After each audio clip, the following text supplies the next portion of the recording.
আসসালামু আলাইকুম বন্ধুরা, চাকরি প্রার্থীদের জন্য বিশাল এক সুখবর নিয়ে হাজির হলাম। জেলা প্রশাসকের কার্যালয় দিনাজপুর এর রাজস্ব প্রশাসনের আওতাধীন অফিস সমারোহের শূন্য পদগুলোতে অস্থায়ী ভিত্তিতে জনবল পূরণের লক্ষ্যে এক বিশাল নিয়োগ বিজ্ঞপ্তি প্রকাশ করা হয়েছে। দিনাজপুরের স্থায়ী বাসিন্দাদের জন্য এটি সরকারি চাকরি পাওয়ার একটি দুর্দান্ত সুযোগ।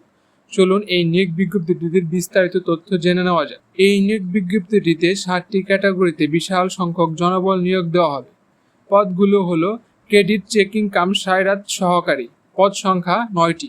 2 নম্বর ক্যাটাগরিটি হলো নাজির কাম ক্যাশিয়ার, পদ সংখ্যা 1টি। 3 নম্বর ক্যাটাগরিটি হলো অফিস সহকারী কাম কম্পিউটার মুদ্রাক্ষরিক, পদ সংখ্যা 16টি। 4 নম্বর ক্যাটাগরিটি হলো সার্টিফিকেট পেশকার, পদ সংখ্যা 4টি। 5 নম্বর ক্যাটাগরিটি হলো সার্টিফিকেট সহকারী, পদ সংখ্যা 5টি। 6 নম্বর ক্যাটাগরিটি হলো মিউটিশিয়ান কাম সার্টিফিকেট সহকারী, পদ সংখ্যা 2টি।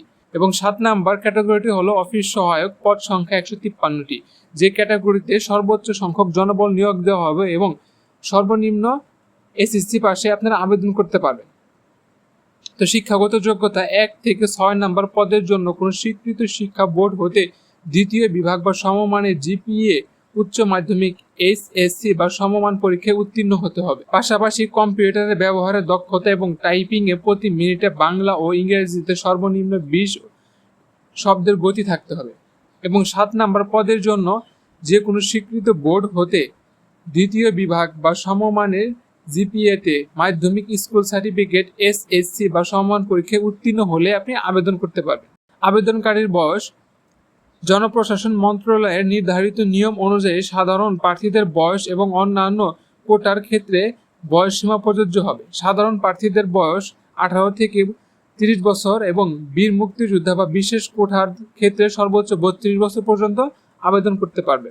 আবেদনের সময়সীমা, আবেদনের প্রক্রিয়া সম্পূর্ণ অনলাইনে সম্পন্ন করতে হবে। আবেদন শুরু 4 জুন 2026 তারিখ সকাল 10 ঘটিকায় এবং অনলাইনে আবেদনের শেষের তারিখ 3 জুলাই 2026 তারিখের বিকাল 5 ঘটিকার ভিতরে আপনাকে অনলাইনে আবেদন করতে হবে। আগ্রহী প্রার্থীদের টেলিটকের নির্ধারিত ওয়েবসাইটের মাধ্যমে অনলাইনে আবেদন ফর্ম পূরণ করতে হবে। আমি ওয়েবসাইটটির লিঙ্ক ডিসক্রিপশনে দিয়ে রাখবো, আপনারা দেখে নেবেন। এবং আপনারা যদি নিজে আবেদন করতে চান তাহলে অবশ্যই আপনার 300x80 পিক্সেলের স্বাক্ষর এবং 300x300 পিক্সেলের রঙিন ছবি স্ক্যান করে আপলোড করতে হবে। এবং বিস্তারিত সার্কুলারে উল্লেখ আছে, সার্কুলারের ছবি লিঙ্কও আমি ডিসক্রিপশনে দিয়ে রাখবো। ফি জমা দেওয়ার নিয়ম, অনলাইনে আবেদনপত্র সাবমিট করার পর পরবর্তী 72 ঘন্টার মধ্যে টেলিটক প্রিপেইড সিমের মাধ্যমে SMS করে পরীক্ষার ফি জমা দিতে হবে। 1 থেকে 6 নম্বর পদের জন্য পরীক্ষার ফি 100 টাকা এবং টেলিকম সার্ভিস চার্জ 12 টাকা সহ মোট 112 টাকা জমা দিতে হবে।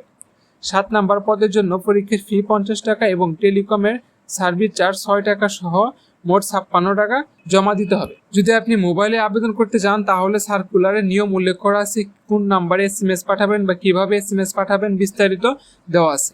তো বন্ধুরা, আপনারা যদি দিনাজপুরের স্থায়ী বাসিন্দা এবং সরকারি চাকরি খুঁজছেন তারা শেষ তারিখের জন্য অপেক্ষা না করে দ্রুততর আবেদনটি করে ফেলুন। নিয়োগ সংক্রান্ত যে কোনো তথ্যের জন্য দিনাজপুরের অফিসিয়াল ওয়েবসাইট www.dinazpur.gov.bd ভিজিট করতে পারেন। আজকের ভিডিওটি ভালো লাগলে অবশ্যই একটি লাইক দিন, বন্ধুদের সাথে শেয়ার করুন এবং চাকরি সংক্রান্ত এমন সব আপডেট সবার আগে পেতে আমাদের চ্যানেলটি সাবস্ক্রাইব করে পাশে থাকা বেল আইকনটি বাজিয়ে রাখুন।